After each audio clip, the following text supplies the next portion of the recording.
Hello everyone, welcome to it another episode of টেকটং। আজকে আমাদের আসলে সলিড সিরিজের আরেকটা প্রিন্সিপাল নিয়ে কথা বলবো, সেটা হচ্ছে ISP, interface segregation principle. So আমাদের যেই সলিড ডিপ টাইপ সিরিজটা যাচ্ছে, সেখানে আমরা single responsibility principle, open close principle, list of substitution principle নিয়ে কথা বলছি এবং আমরা বেশ ভালো ফিডব্যাক পাচ্ছি সবার কাছ থেকে, এবং তারা অনেকেই বলছেন আপনারা যে আপনাদের জন্য এটা অনেক বেটার হয়েছে এবং অনেকেই অনেক ভালোভাবে এটা বুঝতে পারছেন। সো থ্যাঙ্কস ফর দ্যাট, এবং আপনাদের এরকম ফিডব্যাক আসলে আমাদের খুব দরকার। গোয়িং ফরওয়ার্ড এটা আসলে অনেক হেল্প করবে আমাদের। যারা ভিডিওটা প্রথম দেখছেন তারা আসলে আমাদের ডেসক্রিপশনে আমাদের সলিড সিরিজের জিনিসগুলোও থাকবে, ভিডিওগুলোও থাকবে, সেখানে লিঙ্ক ক্লিক করে সেগুলো দেখতে পারবে। আজকে যেই টপিকটা নিয়ে আমরা কথা বলবো সেটা হচ্ছে ইন্টারফেস সেগ্রিগেশন প্রিন্সিপাল। এইটা খুব সম্ভবত একটু ইজিয়ার টু আন্ডারস্ট্যান্ড, বাট তারপর আমরা চেষ্টা করবো যে জানি সবাই এটা বুঝে। সাজাদ ভাই, you can start. Interface segregation প্রিন্সিপালটা কি? আজকে আমরা যেটা দেখতেছি সলিডের আই, শিহাব যেটা বললা, সো আইটা আসলে কি সেটা হচ্ছে ইন্টারফেস সেগ্রিগেশন প্রিন্সিপাল। তিনটা টার্ম, প্রিন্সিপাল তো কমন, সেগ্রিগেশন বলতে আসলে কিছু আলাদা করা বোঝাচ্ছে, আর ইন্টারফেস তো আমরা মোটামুটি সবাই জানি, তাই না? ডেফিনিশনটা যাই, ডেফিনিশনটা আসলে যেটা বলতেছে যে clients should not be forced to depend on methods they don't use. আর কি আসলে এখানে ক্লায়েন্ট কি, কার ক্লায়েন্ট, কিসের জন্য ফোর্স, কোথায় ডিপেন্ড করতেছে, কেন ডিপেন্ড করতেছে, সেটা যদি একটু বুঝতে চাই। সো প্রথমত হচ্ছে কার ক্লায়েন্ট, কোন একটা সার্ভিসের নিশ্চয়ই সেই সার্ভিসটা হচ্ছে ইন্টারফেস। হ্যাঁ, ইন্টারফেসের ক্লায়েন্ট, ইন্টারফেসকে যে ইমপ্লিমেন্ট করতেছে তাকে নিয়ে আমরা কথা বলতেছি, ঠিক আছে? সেই হচ্ছে ক্লায়েন্ট এখানে। আচ্ছা, কি বলছে? Client should not be forced. কিসের জন্য ফোর্স? যেটা বলতেছে ডিপেন্ড অন মেথডস। হ্যাঁ, ইন্টারফেসে যে মেথডগুলো ডিফাইন করা আছে সেইটা ইমপ্লিমেন্ট করার জন্য ফোর্স করা হচ্ছে তাকে। আচ্ছা, সে যদি একটা ইন্টারফেসকে ইমপ্লিমেন্ট করে তাহলে তো আসলে তাকে ইন্টারফেসের মেথডগুলো ইমপ্লিমেন্ট করতেই হবে, তাই না? যদি আমি লিখি যে ক্লায়েন্টস ইমপ্লিমেন্টস ইন্টারফেস, তা তো করতেই হবে। সমস্যাটা কোথায়? সেটা হচ্ছে লাস্ট পার্টটা আছে যে দে ডোন্ট ইউজ, যেটা সে ইউজ করে না। আসলে ক্লায়েন্টের যেটা দরকার নেই সেটা সে করবে না। তো সোজা বাংলায় হচ্ছে ক্লায়েন্ট ইন্টারফেসে সেই মেথডগুলো ইমপ্লিমেন্ট করতে চায় যা তার দরকার বা যা সে এক্সপোজ করতে চায় অন্য কারো কাছে। হ্যাঁ, এক্স্যাক্টলি, এটা হচ্ছে মোটামুটি ব্যাপার। আমরা যদি পরে এটা যাই, এখন সেই বিখ্যাত লোকের ছবিটা আরেকবার, তাই না? হ্যাঁ, সেটাই। মানে এটা আমরা মনে চিনি না কেউ, তাই না? নাকি আমরা সবাই মনে হয় চিনি। উনি আসলে জিনিসটা বের করছেন, Robert C Martin, uncle Bob নামে পরিচিত উনি। সো উনি আসলে কখন এটা বের করছেন? আসলে উনি হচ্ছে জেরক্সের কনসাল্টিং করতে গিয়ে তো ওদের একটা প্রবলেম দেখতেছিলেন। সো প্রবলেমটা কি ছিল যে আসলে ওদের জেরক্সের আসলে প্রিন্টার নামে একটা ইন্টারফেস আছে, যে প্রিন্টার ইন্টারফেসটা বেশ কিছু কাজ করে। তো প্রথম কাজ, প্রিন্টারের ডেফিনেটলি সে প্রিন্ট করতে পারে, পাশাপাশি সে আরো কিছু কাজ করে, যেমন হচ্ছে সে স্ক্যান করতে পারে, সে হচ্ছে ফ্যাক্স করতে পারে, সে হচ্ছে ফটোকপি করতে পারে। হ্যাঁ, এটা তো মানে মডার্ন ডে প্রিন্টার গুলো এটা কমন কাজ, তাই না? পাশাপাশি অন্যান্য কিছু অ্যাডভান্স প্রিন্টার গুলো আরো কিছু অ্যাডভান্স কাজ করতে পারে। কিন্তু আগের প্রিন্টার গুলো আবার, লেটস সে আমরা যদি দুইটা এক্সাম্পল ধরি, যে এসপি লেজার যে প্রিন্টার গুলো, সেগুলো তো এই চারটা কাজ অবশ্যই ডেফিনেটলি করতে পারে।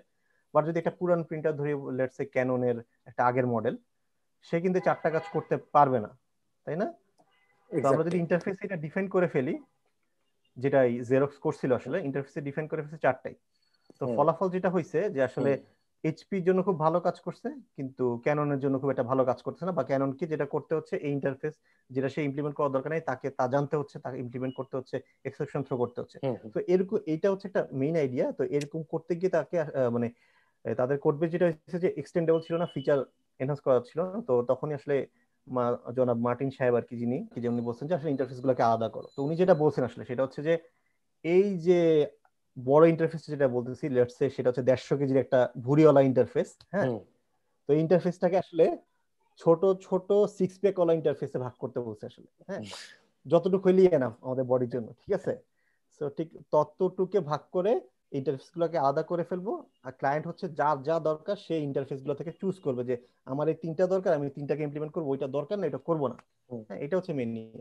আমরা যদি এই ডেফিনেশনটাই, যে ঠিক এক্স্যাক্টলি এটাই বলছে আসলে গাইডলাইন্স, যেটা fat interface need to be splitted and relevant interface দরকার, যেটা ক্লায়েন্ট যা তার জন্য রিলেভেন্ট সেটা নিয়ে সে কাজ করবে।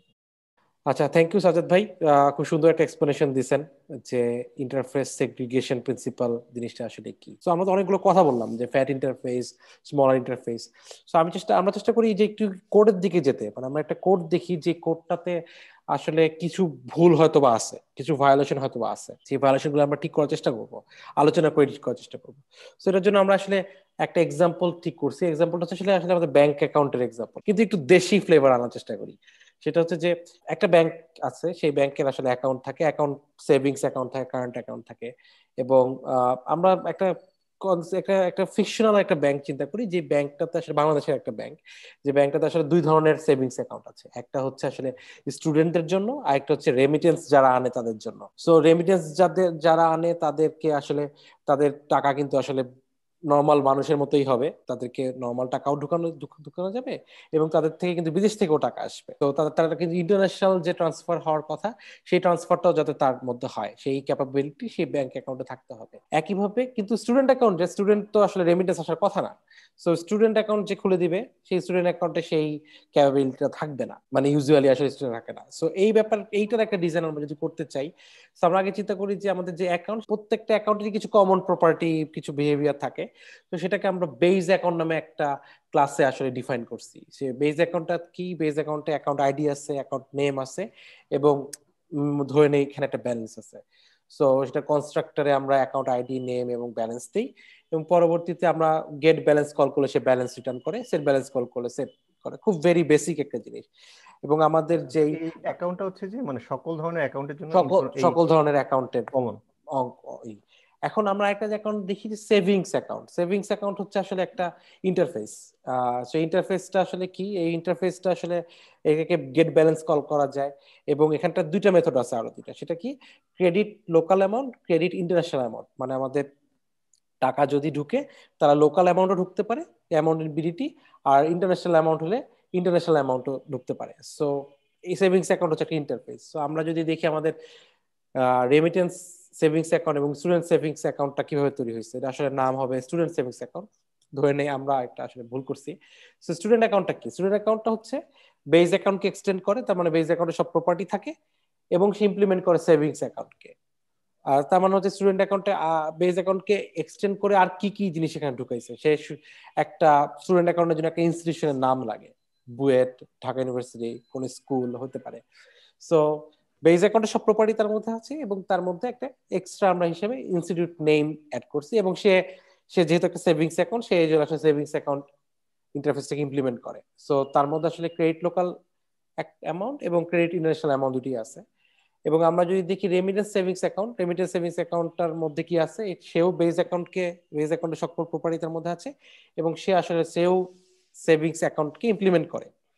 এবং আমরা কি করি, আমরা হচ্ছে আগের কনস্ট্রাক্টরটা মানে সুপার ক্লাসের কনস্ট্রাক্টরটাকে কল করি, এবং আরেকটা এখানে এক্সট্রা কি প্রপার্টি আছে রেমিটেন্স সেভিংস অ্যাকাউন্টে, প্রাইমারি সোর্স কান্ট্রি। আমরা জাস্ট একটা ফিকশনাল ভাবে চিন্তা করি যে আমাদের যখন একটা রেমিটেন্স অ্যাকাউন্ট খুলবো, আমরা বলবো যে আমার টাকা মেনলি ভাই দুবাই থেকে আসবে বা কাতার থেকে আসবে।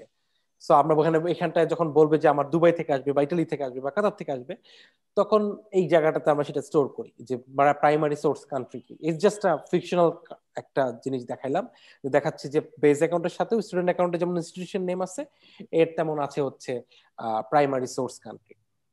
আর এখানেও ক্রেডিট লোকাল অ্যামাউন্ট আছে। ক্রেডিট লোকাল অ্যামাউন্টটা কি, যে অ্যামাউন্টটা তাকে দেওয়া হয়, সেই অ্যামাউন্টটা তার ব্যালেন্সের সাথে অ্যাড হয়ে যায় বিডিটিতে। সো ক্রেডিট লোকাল অ্যামাউন্টটা আসলে দেখা যাচ্ছে যে ফর নাও রেমিটেন্স সেভিংস অ্যাকাউন্টেও যা, স্টুডেন্ট অ্যাকাউন্টেও তাই। কিন্তু এটা কিন্তু এরকম হতে পারে যে এটা আসলে ডিফারেন্ট ইমপ্লিমেন্টেশন হতে পারে, সেক্ষেত্রে হয়তো আমরা স্ট্র্যাটেজি প্যাটার্ন বা অন্য কিছু আসলে ফলো করতে পারি। কিন্তু ফর নাও ধরে নিচ্ছি যে দুইটার ইমপ্লিমেন্টেশনই সেম, কিছু বাংলা টাকা ঢুকবে, আমার কারেন্ট ব্যালেন্সের সাথে বাংলা টাকাটা অ্যাড হবে। কিন্তু আমরা যদি দেখি যে যখন ইন্টারন্যাশনাল ট্রান্সফার হচ্ছে, ইন্টারন্যাশনাল ট্রান্সফারের ক্ষেত্রে কি হচ্ছে, ইন্টারন্যাশনাল ট্রান্সফারের ক্ষেত্রে আমরা প্রথমে করি কি, যে ইউএসডিটা আসে সেই ইউএসডির সাথে 86 দিয়ে গুণ করি, তাহলে অ্যামাউন্টের বিডিটি পাই। এবং আমরা জানি যে আমাদের এখন বর্তমানে প্রণোদনা দেওয়া হয়, যাদের টাকা দেওয়া হচ্ছে বিদেশ থেকে রেমিটেন্স আসলে 2% অ্যাড হয়ে যায়। সো আমরা মনে করি যে টাকাটা আছে, সেই টাকাটার সাথে 2% অ্যাড করে একটা ইনসেন্টিভ অ্যামাউন্ট নিয়ে দুই অ্যামাউন্ট যোগ করে আমরা ব্যালেন্সই করি। সো দেখা যাচ্ছে যে ইন্টারন্যাশনাল ক্রেডিট ইন্টারন্যাশনাল অ্যামাউন্ট আমরা করছি, এভাবে আমরা ইন্টারন্যাশনাল অ্যামাউন্ট ক্রেডিট করছি। আচ্ছা, কিন্তু স্টুডেন্টের কিন্তু আসলে একটা জিনিসটা কি ইন্টারেস্টিং, স্টুডেন্টের কিন্তু কোনো আমার বলেই দিছি যে স্টুডেন্টের কিন্তু কোনো ক্যাপাবিলিটি থাকার কথা না মানে ইন্টারন্যাশনাল অ্যামাউন্ট ক্রেডিট হওয়ার। সেই জন্য আমরা বলছি একটা এক্সেপশন ড্র করছি যে international amount transfer is not applicable for student account. আমরা যদি মেইন একটা ফাংশনটা দেখি, আমরা কি করি, আমরা এরকম একটা রেমিটেন্স সেভিংস অ্যাকাউন্ট বানাইছি রহিম নামে একজন, যার 100 টাকা বর্তমানে আছে এবং ইটালি তার প্রাইমারি সোর্স কান্ট্রি। তাকে আমরা 100 টাকা ক্রেডিট করছি এবং তার পরবর্তীতে 10 ইউএসডি ঢুকাইছি তার মধ্যে, এবং তারপর আমরা দেখছি ব্যালেন্স কত। একইভাবে করিম নামে একজন স্টুডেন্ট আছে যে বুয়েটে পড়ে, তার 100 টাকা দিয়ে ব্যালেন্স শুরু হয়েছে এবং আমরা 100 টাকা ঢুকাইছি এবং তারপরে আমরা 10 টাকা ইন্টারন্যাশনাল অ্যামাউন্ট ইউএসডি ঢুকাইছি। এখন আমরা যদি রান করতে চাই এটা কি হবে? এখানে কিন্তু একটা এক্সেপশন থ্রো করতেছে, কারণ আমরা বলছি যে স্টুডেন্ট অ্যাকাউন্টের কিন্তু ইন্টারন্যাশনাল ট্রান্সফার করার ক্যাপাবিলিটি নাই। তাহলে এই জন্য আমরা এখানে বলছি exception in trade international amount transfer is not applicable for student account. Fine, আমরা এক্সেপশনটাকে হ্যান্ডেল করছি, খুবই ভালো। কিন্তু প্রবলেমটা কি সাজাদ ভাই, আপনি কি বলতে পারবেন প্রবলেমটা কি এখানটায়, মানে কি জিনিস এখানে ভায়োলেট করতেছে? আচ্ছা, সো প্রথমত তো মানে তুমি যেটা বলতেছিলে যে আসলে শুরুতে যে আসলে যে স্টুডেন্টের কিন্তু আসলে ইন্টারন্যাশনাল অ্যামাউন্ট ক্রেডিট করার সুযোগ নেই। এখন কিন্তু সে হচ্ছে সেভিংস অ্যাকাউন্ট ইমপ্লিমেন্ট করার কারণে বা সেভিংস অ্যাকাউন্টে এই মেথডটা কমন থাকার কারণে তাকে এই জিনিসটা ওভাররাইড করতে হচ্ছে, এক্সেপশন থ্রো করতে হচ্ছে। তো ডেফিনেটলি তো আসলে এটা তো দেখে তো মনে হচ্ছে যে আইএসপি ভায়োলেট হয়েছে এবং এলএসপিও ভায়োলেট হয়েছে, তাই না? হ্যাঁ কারণ এক্স্যাক্টলি। যেহেতু নতুন ধরনের একটা এক্সেপশন থ্রো হ্যাঁ করতেছে। হ্যাঁ বাই দ্য ওয়ে, যারা আমাদের এলএসপিটা দেখেননি তারা এই লিঙ্কটাতে গিয়ে দেখে আসতে পারে। এক্স্যাক্টলি। হ্যাঁ, সাদত ভাই যেটা বলছিল যে এটা আসলে এলএসপি এবং আইএসপি দুটাই ভায়োলেট করছে। সো যারা আমাদের ভিডিও প্রথম দেখতেছেন, এলএসপির ভিডিওটা ঠিক আগেরটাই, সো ডেসক্রিপশনে সব লিঙ্ক পাবেন। আসলে আমরা যদি এটা ঠিক করতে চাই, প্রবলেমটা সাদত ভাই যেটা বললো যে আমাদের স্টুডেন্ট অ্যাকাউন্টকে ফোর্স করতেছি আমরা যে বাবা তুমি যদিও স্টুডেন্ট কিন্তু তোমার এই মেথডটা ইমপ্লিমেন্ট করতে হচ্ছে, এবং তারপরে বলতে হচ্ছে যে তুমি বলতেছো যে আমি ক্রেডিট ইন্টারন্যাশনাল অ্যামাউন্ট করতে পারি, কিন্তু যখনই আমি কল করতেছি তোমাকে টাকা পাঠাচ্ছি তুমি বলতেছো যে না আমি পারি না।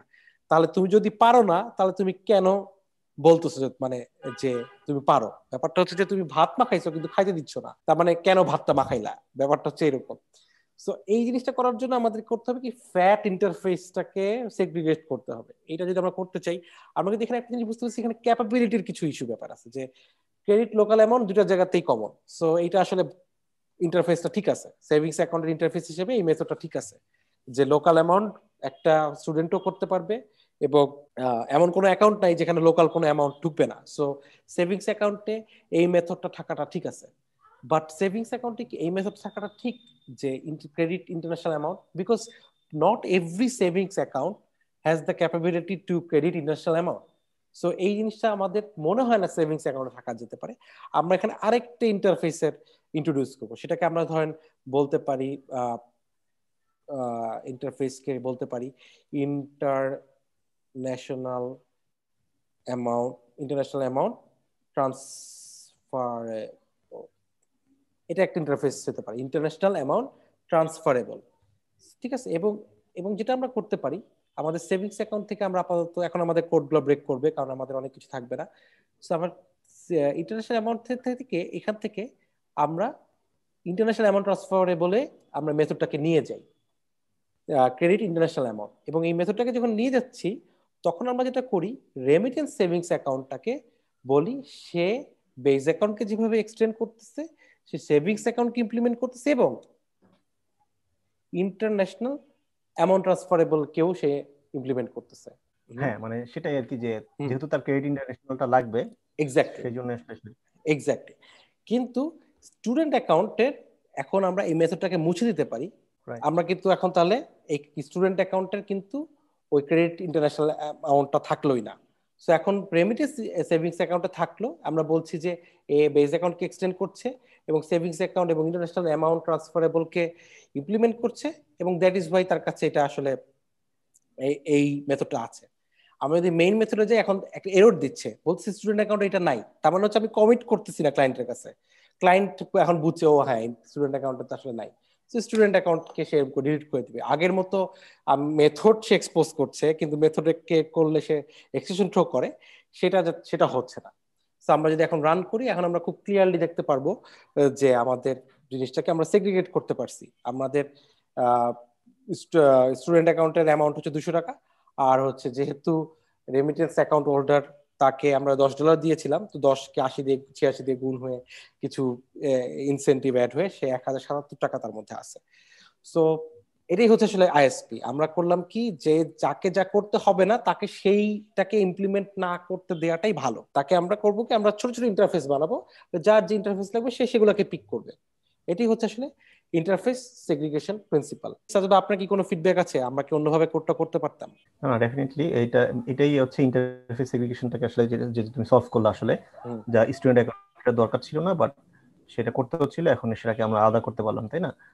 আরেকটা জায়গা তুমি যেটা বলতেছিলে যে আসলে আমাদের ওই লোকাল অ্যাকাউন্ট যেটা, সেটা যদি যেই হচ্ছে ইমপ্লিমেন্টেশনটা, সেটা হচ্ছে ড্রাই প্রিন্সিপালটা ব্রেক করতেছে, তুমি যেটা বললা, সেটা আমরা ফর নাও হচ্ছে স্কিপ করে যাচ্ছি। এটা স্ট্র্যাটেজি প্যাটার্ন কিংবা লেটস সে বেস ক্লাসে নিয়ে গিয়ে এটা সলভ করা যেত যদি সবারই একই ইমপ্লিমেন্টেশন থাকতো। পাশাপাশি এখানে আরো কিছু জিনিস আমরা অ্যাজিউম করে নিয়েছি, সেটা হচ্ছে যে আসলে ডলার ভ্যালু সবসময় সমান থাকবে, যে 86, এবং ক্রমবর্ধমান সবসময় থাকবে। সো এইটা ফর দ্য টাইম বিং আমরা ধরে নিচ্ছি যে আমাদের যারা অডিয়েন্স তাদের বোঝার সুবিধার্থে আর কি। সো এটা ক্যান বি অন্য জায়গা থেকে আসতে পারে। হ্যাঁ, সো মানে ক্যালকুলেশনটা কিভাবে হবে সেটা হয়তো অন্য জায়গা থেকে আসবে। আচ্ছা, আরেকটা ব্যাপার হচ্ছে মনে হয় যে আসলে সব মানে ইন্টারফেসকে আমরা ছোট করতে চাই, ঠিক কতটুকু ছোট করতে চাই? যে আসলে একটাই ইন্টারফেসে কি একটাই মেথড থাকবে অনলি, নাকি হচ্ছে মাল্টিপল থাকতে পারে? এটা কি হওয়া উচিত? এটা আমার মনে হয় যে মানে আমার কথা হচ্ছে ইন্টারফেসের ডিজাইন করার সময় চিন্তা করতে হবে আমি এমন একটা ইন্টারফেস চিন্তা করতেছি যেখানে যে দুইটা মেথড, এই দুইটা মেথড যে যাদেরকে ইমপ্লিমেন্ট করবে তারা দুইটাকে ইউজ করবে আসলে। ঠিক আছে, মানে ব্যাপারটা এরকম না যে এমন কোনো জায়গা থাকবে না যেখানে এই দুইটার যে কোনো একটা ইউজ করবে বা তিনটার যে কোনো দুটো ইউজ করবে। সো হাই কোহেসিভ কাজগুলা একত্রে আমরা ইন্টারফেসে রাখবো। এটা ট্রু যে অনেক সময় হয়তো বোঝা যায় না, সেক্ষেত্রে আমরা রিফ্যাক্টরিং করে ইন্টারফেস সেগ্রিগেট করে করবো হয়তো, সবসময় আমরা ফোর্সই করতে পারবো না। কিন্তু বেস্ট প্র্যাকটিস আসলে যত ছোট করা যায়, যেমন জাভাতে রানেবল, থ্রোয়েবল সব ইন্টারফেস কিন্তু খুব বড় বড় ইন্টারফেস না, খুবই ছোট ছোট ইন্টারফেস। এক্স্যাক্টলি, হ্যাঁ। দেখবেন যে অনেক ইন্টারফেস আছে জাস্ট একটা মেথডকে ইমপ্লিমেন্ট করে। সো আসলে আমরাও আসলে চেষ্টা করব যে একটা হয়তো বা দুইটা যতটুকু কম পারি আর কি ইন্টারফেসকে মেথডের মধ্যে সেটা রাখা। আর ফ্যাট ইন্টারফেস তো হারাম, ফ্যাট ইন্টারফেস তো করাই যাবে না, যতটা স্মলার ইন্টারফেস করা যায়। মানে যার ভুরি ইমপ্লিমেন্ট করা দরকার নেই তার থেকে ভুরি ইমপ্লিমেন্ট করতে দিতে পারি না আমরা, এক্স্যাক্টলি কাছে, তাই না? Exactly. Thank you everyone for watching our video. আমার মনে হয় ইন্টারফেস সেগ্রিগেশন প্রিন্সিপাল একটু সিম্পলার একটা প্রিন্সিপাল, এটা সবাই খুব ভালোভাবে বুঝবে। যদি এরপরেও মনে হয় যে আমরা আর একটু বেটার কোনো ভাবে জিনিসটাকে এক্সপ্লেন করতে পারতাম, অথবা কোডে কোনো আমাদের হয়তো অন্য কোনো প্রিন্সিপাল ভায়োলেট করছে, আমাদের গিটহাব কোডটা আমরা নিচে দিয়ে দিচ্ছি ডেসক্রিপশনে, সেখানে খুবই ভালো হয় যদি কেউ একজন পুল রিকোয়েস্ট দিয়ে জিনিসটাকে কোনো নতুন কিছু ইন্ট্রোডিউস করতে পারে। আর আমরা আসলে সবসময় চাই যে কমিউনিটি কন্ট্রিবিউট করতে, মানে আমাদের যে ভিডিওগুলো সেই ভিডিও দেখে কারো কমিউনিটির কোনো একজনের কোনো একটা ফেলো সফটওয়্যার ইঞ্জিনিয়ার যাতে উপকার হয়। যারা আসলে দেখছেন, যারা অলরেডি প্রিন্সিপাল গুলো জানেন, তারা যদি আমাদের কোনো ফিডব্যাক দেন আমাদেরকে জানাবেন, তাহলে আমরা ফিডব্যাকটা দেখেই আমরা আসলে ইন্সপায়ার হয়ে যাই, তাহলে আমরা আরো বেটার ওয়েতে কমিউনিটিকে কন্ট্রিবিউট করতে পারি, যেটা আমাদের আসলে সবাই টার্গেট হওয়া উচিত। আমাদের যেহেতু কমিউনিটিটা ছোট, আমাদের সবারই উচিত আসলে এই কমিউনিটিতে কন্ট্রিবিউট করা। So I hope you guys enjoyed this episode, এবং আমরা সামনে আরেকটা প্রিন্সিপাল নিয়ে আসবো যেটা হচ্ছে ডিপেন্ডেন্সি ইনভার্সন প্রিন্সিপাল।